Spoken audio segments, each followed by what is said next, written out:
Olá, meus irmãos, que a graça e a paz do nosso Senhor e Salvador Jesus Cristo estejam sobre a vida de cada um de vocês. Nós estamos mais uma vez aqui na Igreja Presbiteriana de Gravataí e o nosso objetivo nessa noite é estudarmos um trecho da Sagrada Escritura, nos alimentarmos com a Palavra de Deus. E nós temos estudado nessas quartas-feiras acerca da carta de Paulo aos Gálatas. Mas antes de nós entrarmos propriamente em nosso estudo, eu gostaria de ler um trecho dessa escritura, cantar uma canção, orar com você, e assim nós temos o nosso estudo. Vamos orar? Senhor, muito obrigado por esse privilégio, ó Deus, que temos de separar um tempo durante a semana para estudarmos a palavra do Senhor. Pedimos a Tua bênção e a Tua graça sobre nós, que o Senhor ilumine a nossa mente com Teu Santo Espírito, para que possamos, ó Deus, aprender a Tua palavra, entendê-la, praticá-la, e que Teu nome seja glorificado por isso. É a oração que nós fazemos em nome e por amor de Jesus Cristo. Amém. Abra sua Bíblia, a carta de Paulo aos Romanos. Romanos no capítulo 6, nós leremos a partir do verso 15 até o final do capítulo, versículo 23, Romanos 6, do versículo 15 ao versículo 23. A palavra do nosso Deus nos diz assim: E daí? Havemos de pecar porque não estamos debaixo da lei e sim da graça? De modo nenhum.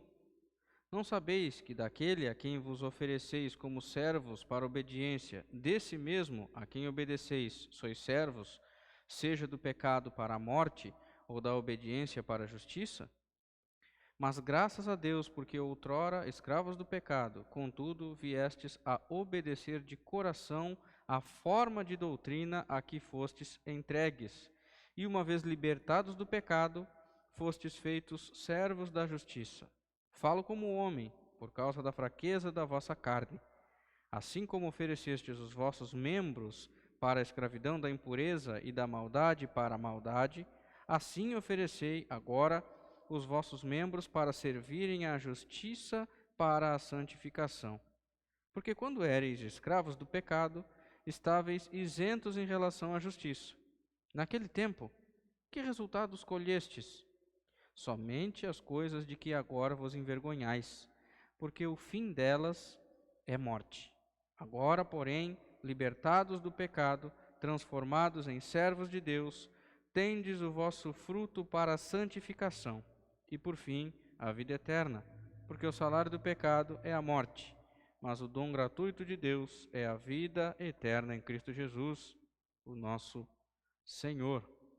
O apóstolo Paulo nos orienta, nos fala muito acerca da escravidão, a condição que nós éramos antes do sacrifício de Cristo, antes de sermos chamados para a vida eterna, antes de sermos resgatados das trevas e transportados para o reino do Filho do seu amor. Éramos escravos do pecado, escravos da lei. Agora somos livres e podemos dizer não ao pecado. Esse assunto, o que nós lemos aqui, complementa o ensino de Paulo aos Gálatas, assunto que nós abordaremos hoje. Mas antes nós cantaremos uma canção e em seguida nós iniciaremos nosso estudo.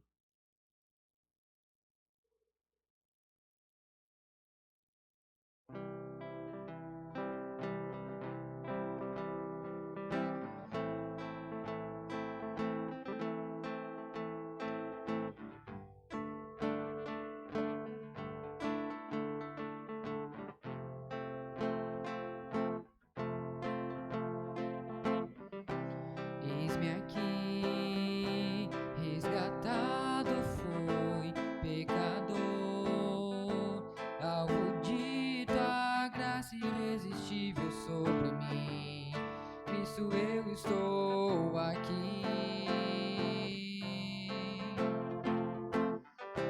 Em tuas mãos, minha vida está, planos meus, sonhos eu entrego por completo ao teu querer.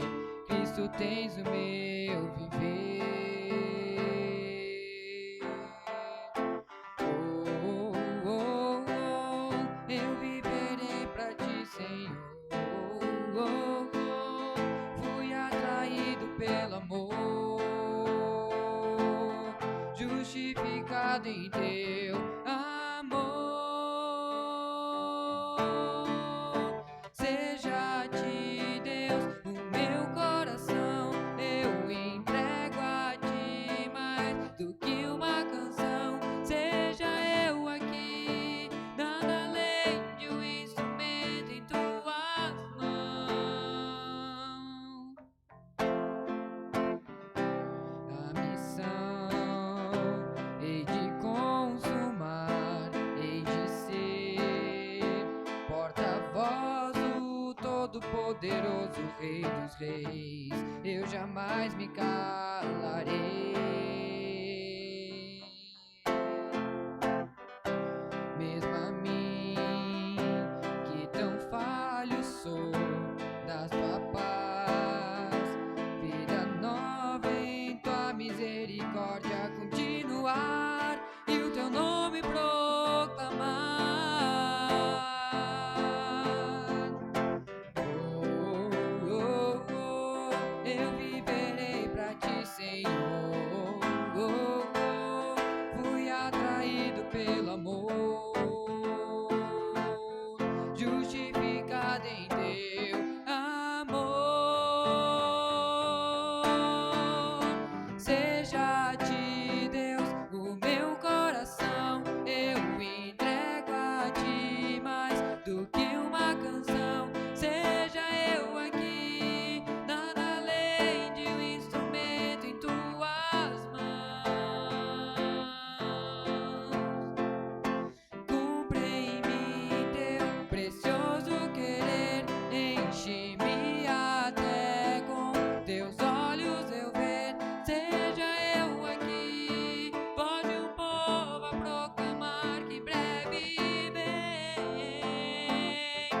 em breve vem.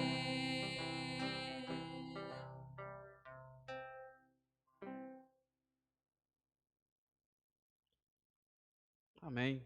Que sejamos nós instrumentos usados nas mãos do Senhor. Abra sua Bíblia na carta de Paulo aos Gálatas. Nós daremos agora continuidade ao nosso estudo, a carta de Paulo aos Gálatas. Hoje nós estudaremos a primeira parte do capítulo 5, do versículo 1 ao versículo 12, mas antes, como sempre, eu quero dar uma breve recapitulação, e ela precisa ser muito breve, porque nós já estamos praticamente terminando a carta de Paulo aos Gálatas. Então, nossa recapitulação será extremamente breve. No capítulo 1 dessa carta, nós vemos quem é o autor, embora hajam algumas discordâncias, mas nós admitimos, o próprio Paulo, no capítulo 1, versículo 1, se identifica: Paulo, apóstolo, não da parte de homens, nem por intermédio de homem algum, mas por Jesus Cristo e por Deus Pai. O apóstolo Paulo, portanto, é o autor dessa carta aos Gálatas. Mas o que é que estava acontecendo naquela época para que motivasse o apóstolo Paulo a escrever essa carta? Bom, nós compreendemos e entendemos que é necessário que nós estudemos o contexto, por que é que essa carta foi escrita, para que isso nos ajude, de alguma forma, a compreender o ensino da Escritura, para que nós não apliquemos a qualquer contexto, de qualquer jeito, e manipulemos equivocadamente a palavra do Senhor. Então, naquela época, em Atos dos Apóstolos, no capítulo 13 e 14, parte do capítulo 15 também, narra a primeira viagem missionária do apóstolo Paulo. E ele foi na região da Galácia, plantou igrejas ali naquela região, em algumas cidades, e o povo parecia estar firme. Mas Paulo não poderia ficar para o resto da vida naquela região, porque ele precisava ir para outros lugares e continuar o seu ministério como missionário, como apóstolo, pregando o evangelho do Senhor até os confins da terra. Paulo achava que aquele povo já estava firme na fé. Então Paulo sai daquela região, parte para outros lugares e depois os judeus acabam indo para aquela região e deturpando o ensino do apóstolo Paulo. Por que eles deturpavam? Paulo pregava o seguinte: nós não somos mais escravos da lei. Inclusive, o assunto da carta de Paulo aos Gálatas é a liberdade cristã. Vocês não são mais escravos da lei, vocês são agora libertos da lei, são servos de Cristo. Vocês não precisam mais cumprir a lei no sentido de que, cumprindo toda a lei, vocês vão merecer a salvação. Paulo diz, a salvação já é recebida por Cristo na cruz. Por isso, nada ritualístico, nada que se refira à lei nesses termos, são necessários fazer. Mas aqueles judeus diziam que era necessário, ainda que a justificação fosse pela fé, ainda que os crentes fossem livres, era necessário cumprir algo que a lei exigia, que era a circuncisão. Paulo vai dizer o seguinte: não é necessário, porque se vocês forem circuncidados, isso significa que vocês automaticamente estão rejeitando a graça de Cristo. E as duas coisas não caminham juntos.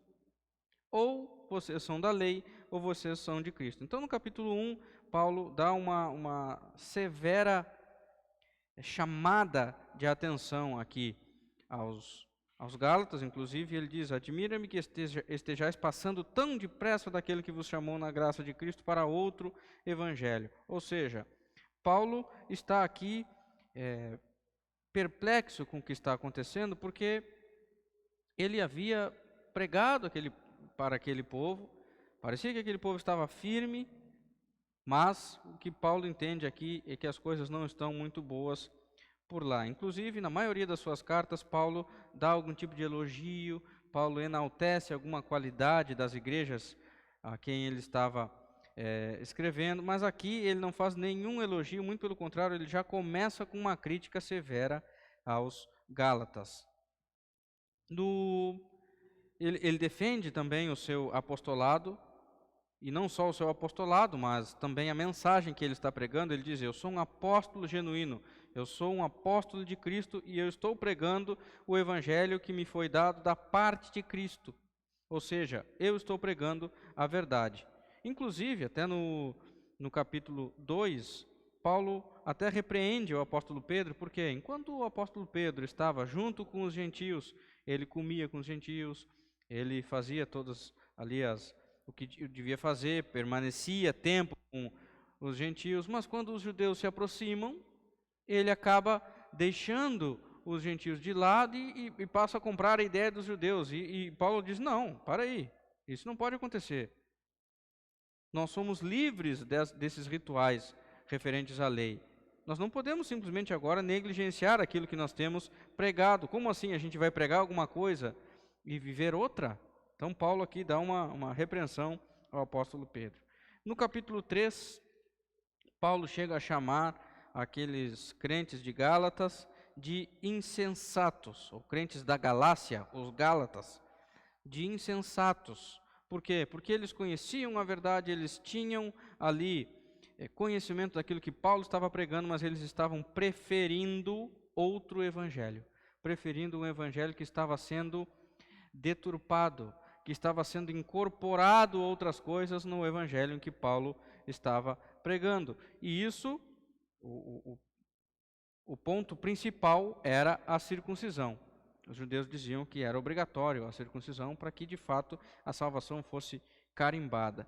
E ele explica falando sobre a experiência de Abraão, que o próprio Abraão foi justificado pela fé. Inclusive, ele cita o Antigo Testamento dizendo, lá em Abacuque, dizendo assim: o justo viverá pela fé. Inclusive, Martinho Lutero, um dos reformadores conhecidos da Reforma Protestante, diz que a carta de Paulo aos Gálatas é uma das mais importantes cartas escritas na Bíblia, porque ela é o grito da reforma. Ela fala sobre a liberdade, ela fala que o justo viverá pela fé, e que nós não somos mais tutelados pela lei, ou seja, nós não mais estamos debaixo do jugo da lei.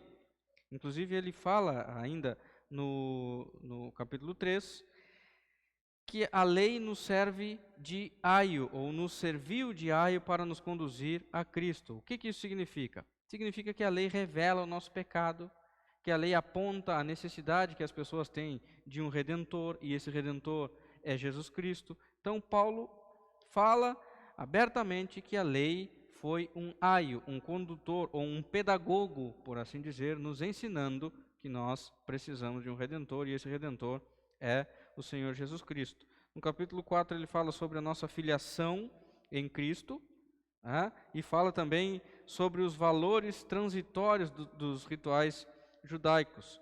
Então, todos os rituais judaicos eram sombras de algo maior que viria, que é o próprio sacrifício de Jesus Cristo. Aliás, todo o Antigo Testamento aponta para Cristo.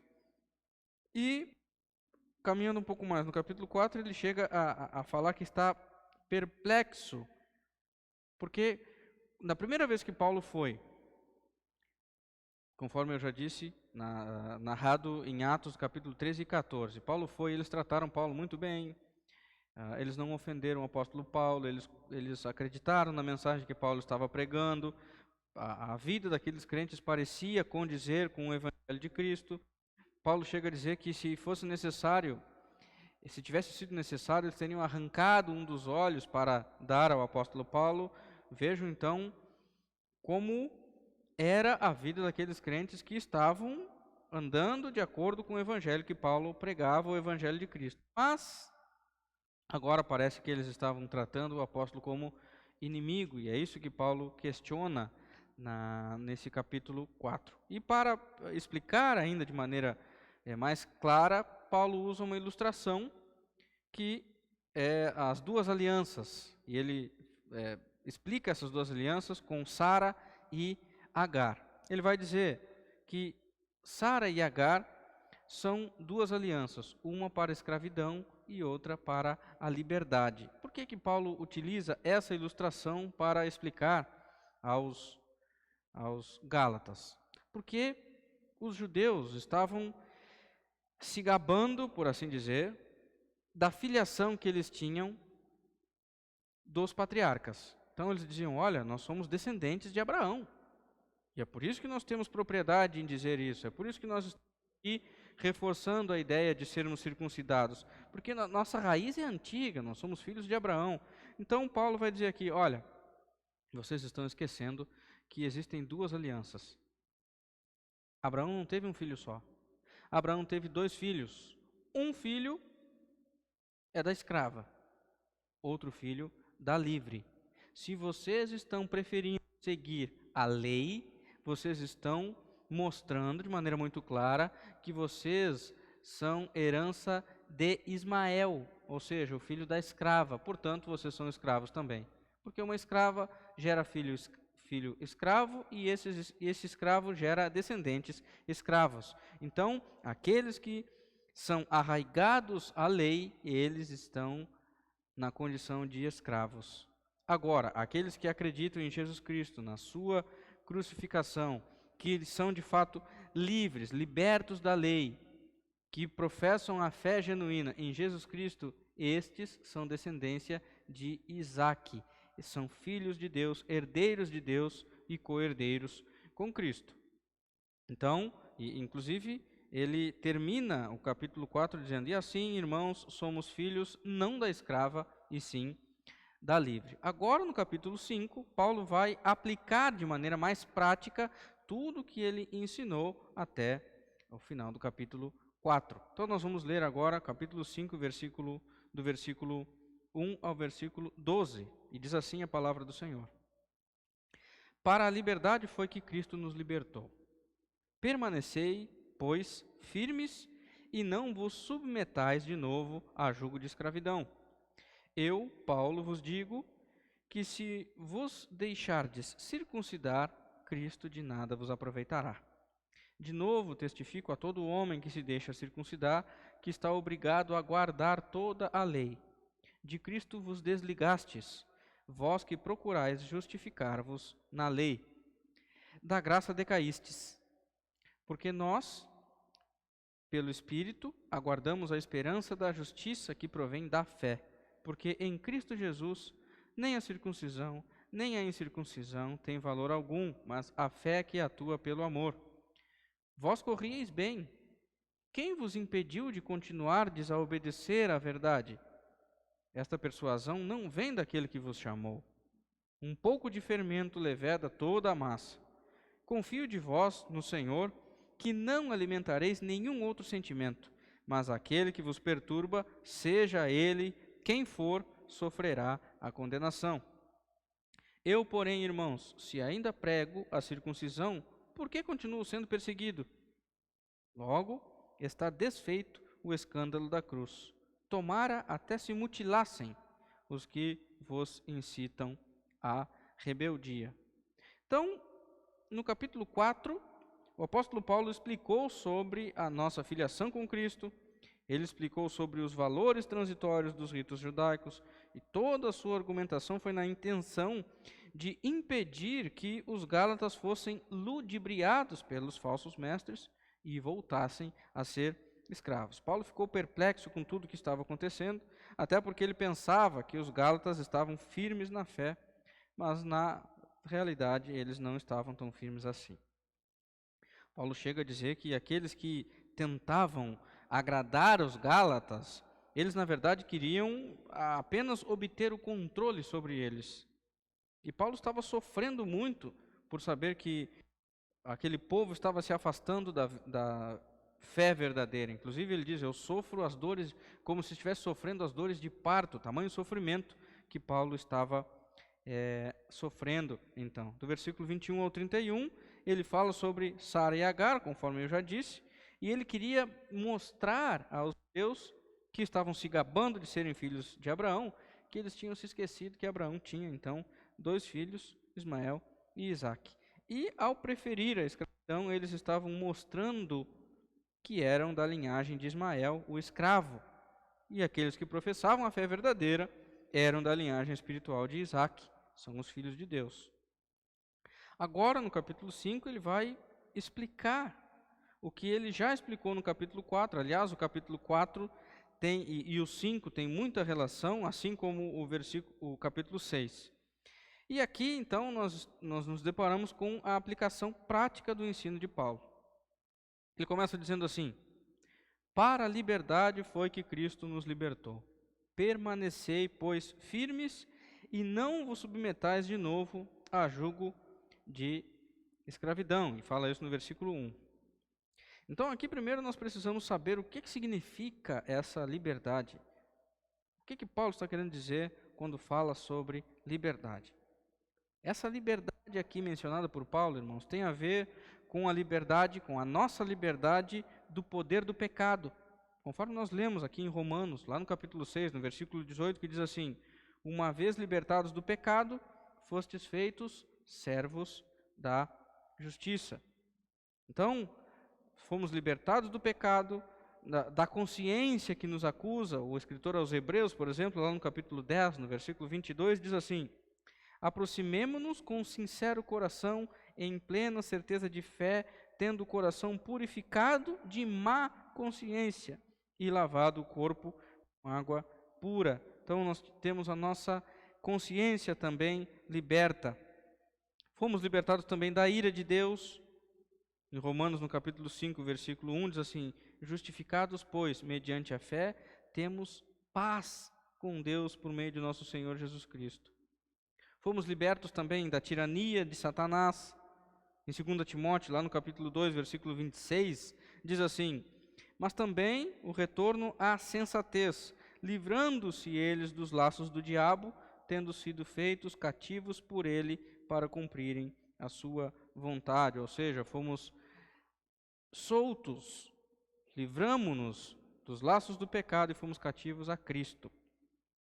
Então, todos esses aspectos aqui, irmãos, estão inclusos, mas, de acordo com o contexto aqui, o principal aspecto é a liberdade em relação à lei e a incapacidade que a lei tem de regenerar os que estão mortos em seus delitos e pecados. A lei não pode regenerar ninguém. A lei não pode dar vida a ninguém. Quem faz isso é Cristo, por meio da sua morte e ressurreição, por meio do Espírito Santo, que aplica esse sacrifício de maneira eficaz na vida dos eleitos de Deus. Vale ressaltar também que essa liberdade não é um salvo-conduto, um passaporte para que a gente possa aderir aí a todas as práticas que as pessoas querem aderir.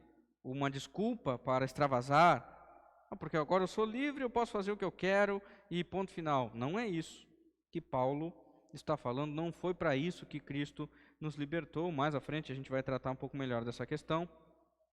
Mas o que Paulo está dizendo até então é que os crentes não estão mais sob o jugo da lei e não devem mais se submeter às práticas que os judeus estavam obrigando aqui. Porque se eles fizessem, vale ressaltar que o que em voga aqui é a circuncisão. Se eles fizessem isso, irmãos, eles estariam voltando à condição de escravo. Portanto, eles deveriam permanecer firmes, lutando contra um retorno a essa antiga condição. Inclusive, o apóstolo fala abertamente, o apóstolo Paulo, sobre isso a partir do versículo 2.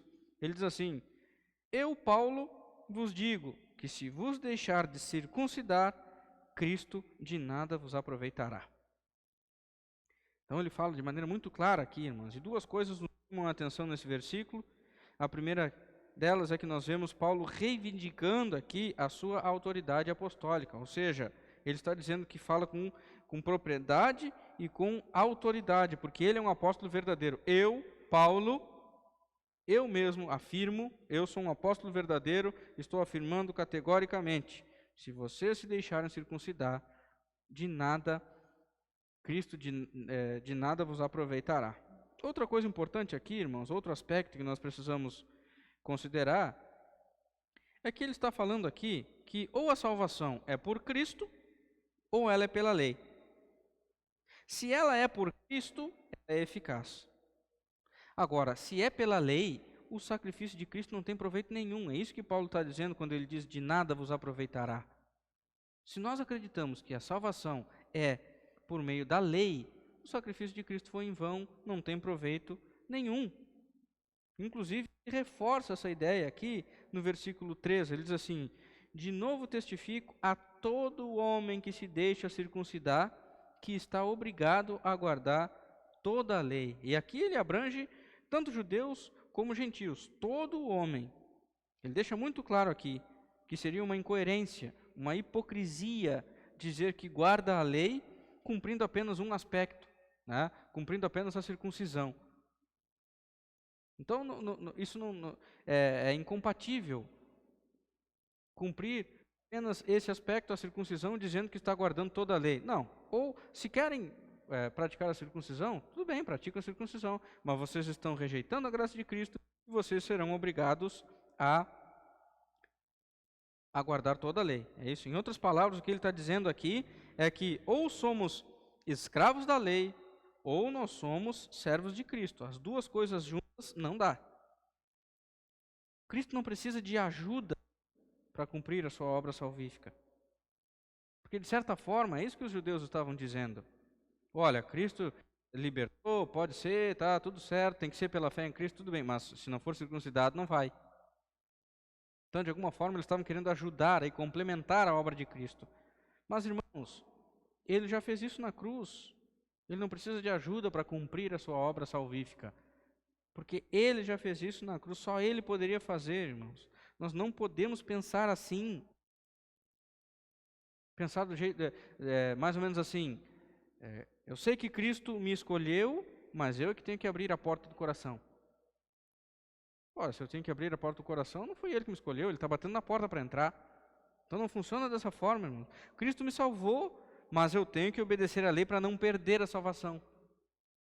Ora, se eu perco algo que foi garantido por Jesus Cristo, isso significa que essa obra salvífica não é pelos méritos de Cristo, mas sim pelos méritos meus que estou tentando de alguma forma proteger ou evitar perder essa salvação. Não se perde algo que foi garantido pelo dono do universo,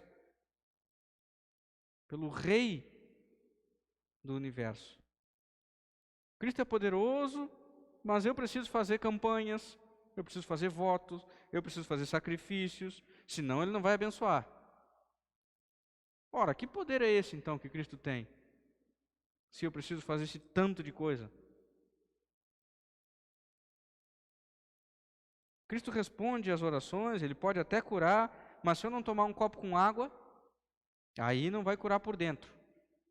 Eu preciso tomar então um copo com água, como se a fé, de alguma forma, precisasse se materializar, e aí sim as coisas vão acontecer. Meus irmãos, tudo isso são formas de ajudar, eu coloco esse ajudar entre aspas aqui, de ajudar o Filho de Deus, o Todo-Poderoso, a fazer uma obra que só Ele pode fazer. Nós não podemos pensar dessa forma. Agora, no versículo 4, nós temos aqui algo que talvez possa ser algum motivo de controvérsia, dependendo do jeito que nós interpretamos esse versículo. Porque Paulo diz assim, de Cristo vos desligastes, vós que procurais justificar-vos na lei, da graça decaístes. Então, parece aqui uma contradição nas palavras de Paulo, porque o apóstolo Paulo é um defensor da doutrina da perseverança dos santos, ele defende a eleição com unhas e dentes, os seus escritos deixam isso muito claro, né? A predestinação, e agora parece que ele está falando sobre decair da graça. O que ele está querendo dizer aqui? Será que as pessoas caem da graça? E muitos creem dessa forma, equivocadamente. Irmãos, aqui nós precisamos considerar alguns aspectos importantes aqui. Em primeiro lugar, eu gostaria de destacar os verbos que são utilizados aqui por Paulo. Esses verbos aqui, o desligastes, tanto o verbo desligastes quanto o decaístes. Estes verbos aqui, irmãos, no grego, eles estão no tempo verbal que nós conhecemos por aoristo. Nós não temos como entender de maneira muito clara isso no português, porque nós não temos essa qualidade de ação, nós não temos esse tempo verbal no português. Então, o tempo aoristo é definido por muitos como o indefinido. Inclusive, esse verbo no aoristo indica uma ação simples, indefinida, sem especificar a duração. Então, ele faz referência ao fato em si, mas ele não revela nem os antecedentes, nem os resultados posteriores.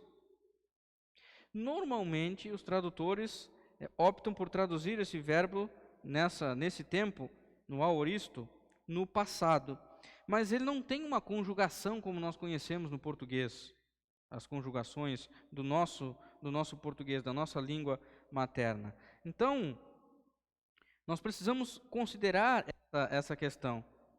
Porque, sendo que ele apenas expressa a ação em si, que ele não tem um tempo definido para que nós possamos conjugar conforme nós conhecemos na nossa língua portuguesa, Paulo não está aqui então contradizendo o seu ensino. Aliás, o que ele está fazendo aqui é introduzindo aqui a perspectiva da responsabilidade humana. E por que eu digo isso? O apóstolo Pedro também falou algo semelhante. Lá na segunda epístola de Pedro, no capítulo 2, no versículo 10, ele diz assim: por isso, irmãos, procurai com diligência cada vez maior confirmar a vossa vocação e eleição, porquanto, procedendo assim, não tropeçareis em tempo algum. Ele fala aqui sobre confirmar a vossa vocação. Ora, se nós sabemos que foi o próprio Deus que nos escolheu, por que a gente precisa confirmar isso?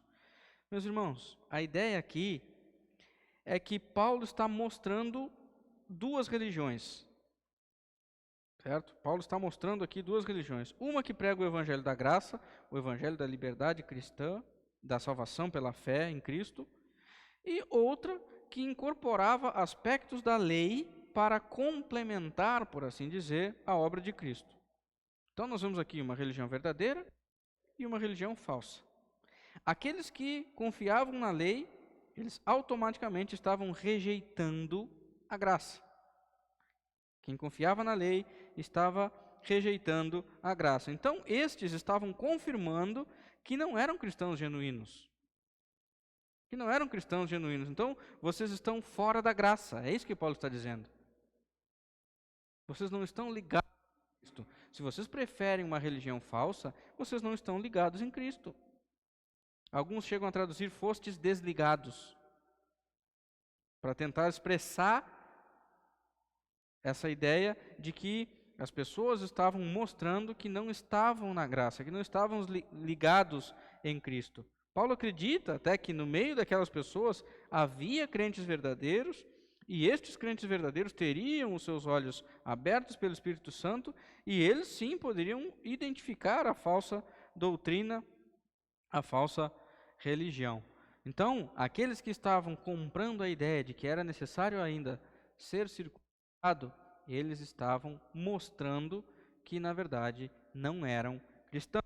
Na sequência, essa ideia fica mais clara. No versículo 5, ele diz assim, porque nós, pelo Espírito, aguardamos a esperança da justiça que provém da fé. Ou seja, é o Espírito Santo que nos dá a esperança de sermos justificados no último dia. E essa esperança repousa no fato de que nós já fomos justificados por Cristo. É por isso que nós podemos ter esperança de sermos justificados no último dia, porque nós já fomos justificados por Cristo. E veja aqui o equilíbrio do apóstolo Paulo, eu acho que sensacional, porque ele diz assim, em Cristo, ele fala isso no versículo 6, em Cristo, nem a circuncisão, nem a incircuncisão tem valor algum, mas a fé que atua pelo amor. Ou seja, o judeu não podia se gabar porque era circuncidado, mas também o gentio não podia se gabar pelo fato de não ser circuncidado e não precisar ser circuncidados.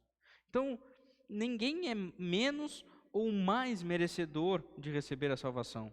Qualquer dos extremos seria atribuir a salvação a um tipo de mérito humano. E Paulo está dizendo, olha, nem judeu, nem aqueles que acreditam na circuncisão e são circuncidados, e nem aqueles que não são circuncidados, nenhum desses tem valor. Isso não é isso que tem valor.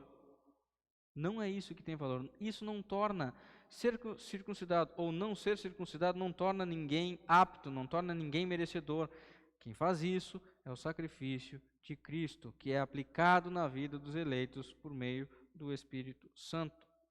E aí do versículo 7 ao versículo 12, Paulo mostra o perigo que se corre quando falsos mestres influenciam os crentes.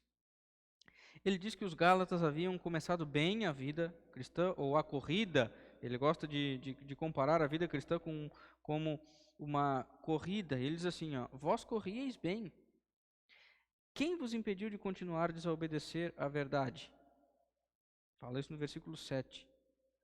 Ou seja, o que ele está dizendo aqui é que o começo foi bom, eles começaram bem a corrida, cheio de fôlego, mas alguém está corrompendo o ensino e afastando aqueles crentes, os Gálatas.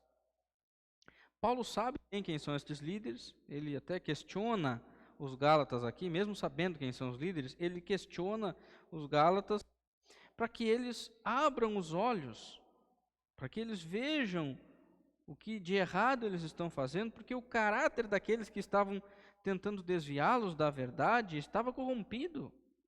Ele fala isso aqui, esta persuasão não vem daquele que vos chama. Ele fala isso no versículo 8. Paulo prega o evangelho de Cristo e os judaizantes tentam corromper este evangelho. Tentam não, eles corrompem e tentam arrebanhar os Gálatas também, inserindo esses aspectos da lei, mais especificamente a circuncisão. Então eles estão afastando os crentes da verdade. Se eles estão afastando os crentes da verdade, logo eles não são de Cristo. E aí Paulo diz assim, um pouco de fermento leveda toda a massa. Jesus Cristo, irmãos, falou algo semelhante também. Ele, lá em Mateus, no capítulo 5, versículo 29, diz assim, se o teu olho direito te faz tropeçar, arranca-o e lança-o de ti, pois te convém que se perca um dos teus membros e não seja todo o corpo lançado no inferno. É claro que nós devemos aqui considerar o contexto, mudar o que precisa ser mudado, mas o que Paulo está dizendo aqui, irmãos, é que os falsos ensinos começam de forma sutil. Basta um pequeno ensino equivocado para fazer um grande estrago. Se eles comprassem a ideia de que era necessário circuncidar, eles estariam obrigados a cumprir toda a lei. Então essas coisas são sutis, irmãos.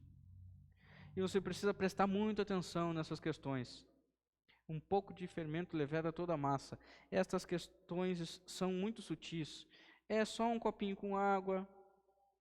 É só eu falar um determino ali de vez em quando. É só eu pensar que nós é que aceitamos Jesus Cristo e não Ele que nos aceita, como se nós estivéssemos no controle. E daqui a pouco, irmãos, a adoração dos crentes está totalmente corrompida.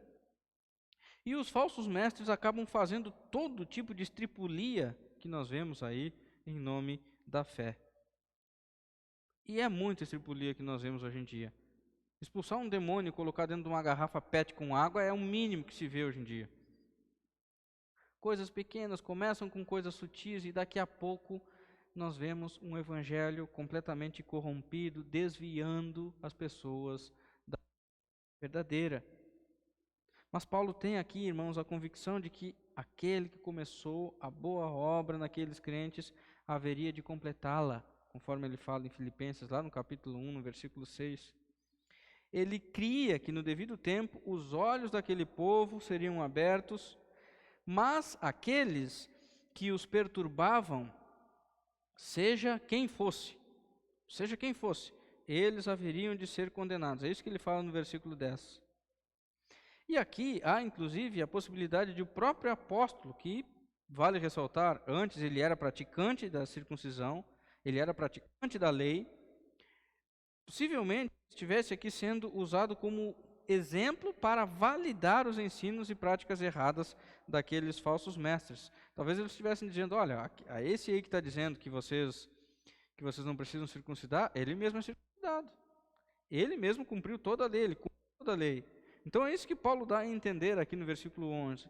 Eu, porém, irmãos, se ainda prego a circuncisão, por que ainda continuo sendo perseguido? Logo está desfeito o escândalo da cruz. Então é bem possível que ele estivesse aqui sendo acusado de ainda estar pregando a circuncisão. Mas Paulo refuta essa ideia aqui, dizendo que ele de fato havia sido convertido, regenerado, e ele estava pregando o evangelho da cruz. A prova disso é que ele ainda estava sendo perseguido. Se ele não estivesse sendo perseguido, se ele estivesse pregando aquilo que os judeus concordavam, ele não estaria sendo perseguido. Então aqui nós vemos um contraste muito grande entre pregar o que é palatável e pregar o que é confrontador. Pregar o que alimenta o ego e pregar o que destrona o eu das pessoas. Então, mudando o que tem que ser mudado, irmãos, pregar a circuncisão seria dizer que os pecadores poderiam alcançar a salvação pelos próprios méritos. Do tipo, guardando as devidas proporções, do tipo assim, ó, você é precioso, você tem valor, você é o centro de Jesus. Essas coisas nós vemos hoje. Pregar o evangelho da cruz é o mesmo que tirar o ser humano do trono. É dizer que todos são pecadores, miseráveis, que ninguém pode salvar a si mesmo e que a salvação só pode vir pela cruz de Cristo, por sua morte e ressurreição, e que é necessário crer nestas verdades. Você não é o centro de Jesus. Se não for por Jesus Cristo, irmão, você não pode se salvar. Jesus Cristo morreu na cruz para satisfazer a vontade do Pai, e nessa vontade, na vontade bendita de Deus, estava a salvação de pecadores, e graças a Deus por isso. E é só por isso que nós podemos ser salvos pela graça de Cristo. E Paulo termina aqui essa parte de maneira bem dura, porque ele diz assim, lá no versículo 12: tomara se mutilassem os que vos incitam à rebeldia. É claro que aqui Paulo não está desejando o mal de ninguém, ele não está aqui rogando uma praga. O que ele está fazendo aqui é dizer que seria melhor que eles se arrependessem e de alguma forma se corrigissem do que continuar enganando o povo do jeito que eles estavam fazendo, porque eles receberiam o castigo de Deus. O próprio Jesus Cristo certa vez disse assim: é inevitável que venham escândalos, mas ai do homem pelo qual eles vêm. Melhor fora que se pendurasse ao pescoço uma pedra de moinho e fosse atirado no mar, do que fazer tropeçar a um destes pequeninos. Está registrado lá em Lucas, no capítulo 17, versículos 1 e 2.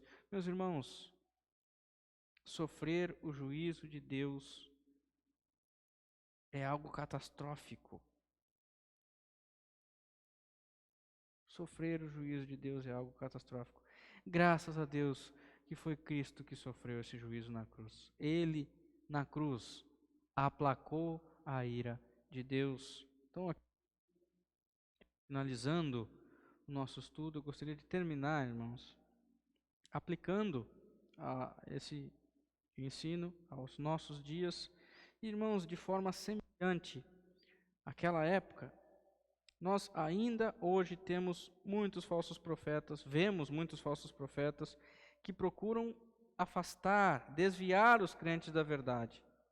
Mas Paulo disse: aqueles que vos perturbam, seja ele quem for, sofrerá a condenação. Atentem para isso, irmãos. Porque nem todos os que estão nesses lugares onde a verdade é recheada de mentiras, onde ela é complementada com vários aspectos que não condizem com o Evangelho, nem todas essas pessoas são enganadoras. Eu diria que a maioria são enganadas. Mas aqueles que enganam, os falsos mestres, os líderes, os falsos apóstolos, os falsos tantos títulos que nós vemos por aí, estes sim receberão o juízo de Deus, e a Bíblia é muito clara ao nos mostrar isso. Cabe a nós, portanto, pregar o Evangelho de Cristo, o Evangelho da cruz, e mostrar que nós somos livres para dizer não ao pecado.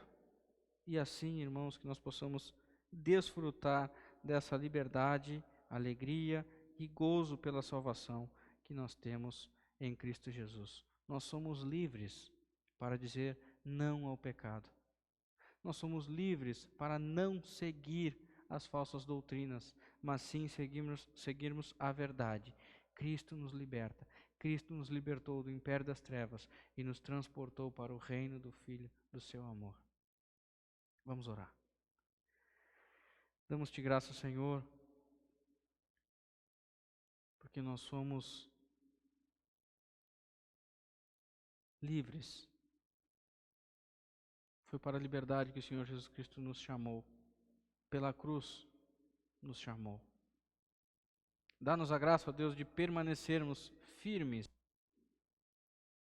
de permanecermos nessa liberdade e de não sermos, ó Deus, ludibriados, desviados, levados por qualquer vento de doutrina, corrompendo assim a verdade do Senhor. Ajuda-nos, ó Deus, em nossa caminhada cristã. Ajuda-nos na nossa corrida da fé, para que nós possamos, ó Deus, não apenas começar bem, mas permanecer inabaláveis.